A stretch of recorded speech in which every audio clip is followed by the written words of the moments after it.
Hi friends, today Wednesday. இன்றைக்கி என்ன lunch பண்ணேன்னு பார்க்கலாம். இன்றைக்கி புரட்டாசி அமாவாசை, அதனால் ஸ்பெஷல் சாப்பாடு தான்.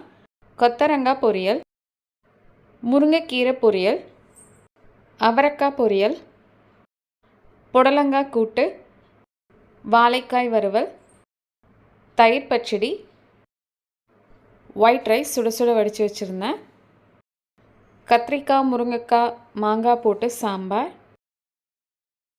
பருப்பு, தக்காளி ரசம், வடை, பச்சைப்பயிறு பாயசம், ஃபைனலாக அப்பளம். பார்க்கவே ரொம்ப கலர்ஃபுல்லாகவும் நல்ல சூப்பராகவும் இருக்குல்ல. இதுதான் இன்றைக்கி நம்ம வீட்டோட லன்ச் ரெசிபி. கண்டிப்பாக இந்த மெனு உங்களுக்கும் பிடிக்கும்னு நினைக்கிறேன். உங்கள் வீட்டு லன்ச் ரெசிபி என்னங்கிறதையும் ஷேர் பண்ணுங்கள். இந்த வீடியோ பிடிச்சிருந்ததுன்னா சப்ஸ்கிரைப் பண்ணி லைக் பண்ணி ஷேர் பண்ணிவிடுங்க.